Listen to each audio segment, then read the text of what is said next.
Let's start with the Gender Recognition Act, which isn't changing. Women's rights groups have applauded that decision as what they describe as a victory for fairness and common sense.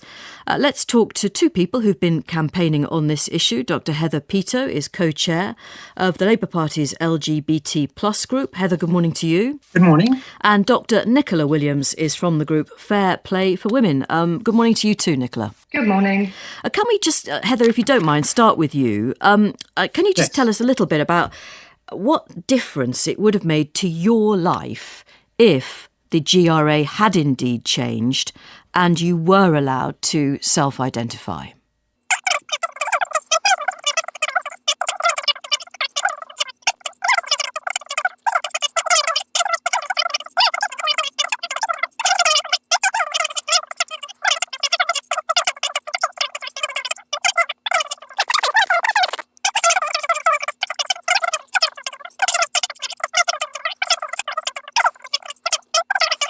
Yeah, what we have to acknowledge, Heather, is that some of that toxicity has been directed at people campaigning for the rights of women, and some of it has been deeply unpleasant.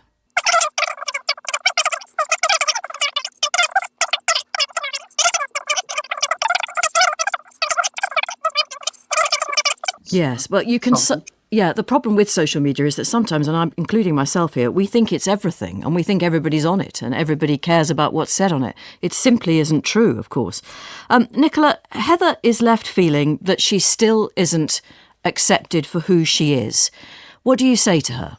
Well, I think we need to be really clear about the terms we're using today, because the phrase self-ID is bandied around quite a bit, but it means different things in different contexts, really. So, trans people can already self-identify as transgender.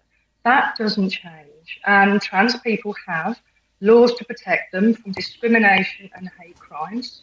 And trans people in the UK have good trans rights. I'd say some of the best in the world. And so they should. I'm glad that they do. But self-ID in the context of GRA reform wasn't about giving trans people more trans rights. It was actually about giving them more sex-based rights, women's sex-based rights, because it wasn't just about the ability to self-identify their gender identity, but it was about self-identifying their birth sex too. So right. That would have meant any trans woman, or any man for that matter, would have been able to get a new birth certificate saying that he had literally been born female, and that it would have been a criminal offence for their birth sex to be revealed. And that's the conflict. How do you believe, Nicola, that might have impacted on the lives of some women and girls? Okay, well, that's because women have sex-based rights because we're female. And one of those sex-based rights is the right to have spaces just for us when we need them. So that's female-only, male-free spaces and opportunities. And so there is already an existing law for women that allows all male people to be excluded based on their birth sex. Now, that law simply can't function if another law allows males to hide their birth sex. And so, the government made a judgment that the GRA as it stands already strikes a fair balance. And so instead of self-ID, they will invest in trans health care. So, a few trans people with severe gender dysphoria will still be able to change their birth certificate, but it's not all trans people just on their say-so because it was a step too far. And I think no fair-minded government could have kept on ignoring that conflict. They looked to find the fairest solution, taking everyone into account, and that was the right thing to do. That's your view. Heather, what do you say to Nicola?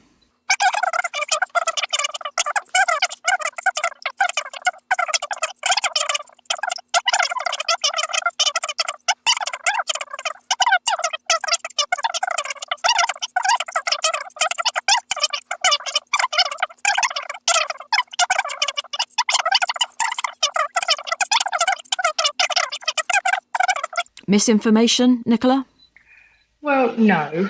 And laws on paper for women are meaningless unless they can be implemented. And I've explained how hiding someone's birth sex makes it impossible to implement the laws that we've got for women. But I just want to say, look, I've got enormous compassion for trans people, but we also need to have compassion for women too. That's what's missing in this debate.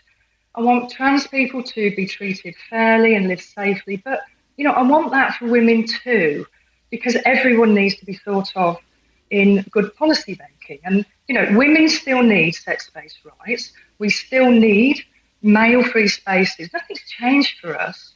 The reasons we need them have not gone away, but what has changed is what trans groups are now demanding from us. Years ago, trans women were just asking to be treated as if they were women. And that was a kindness, a courtesy, to do that out of compassion for someone with gender dysphoria.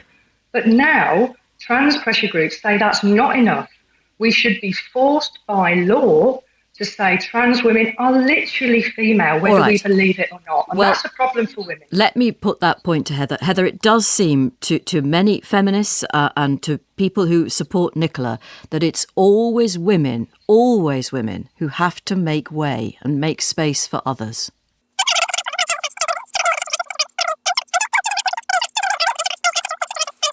Forgive me, but sorry for interrupting, but that is quite literally the point at which I don't think you're going to reach any sort of agreement, Nicola, because you just don't believe that, do you? Well, no, because, with the greatest of respect, trans women are not women. That word woman has already been taken and it means something quite specific. Trans women are trans women. They were born male, not female, and it's a sad truth for them, but it is a truth nonetheless. And the thing is, biological sex is real and it matters to women because every single female has had her life shaped but by being female, basically. Males can't be female. A penis can't be a female sex organ. And it shouldn't be controversial or shameful. No, and you feel that very passionately.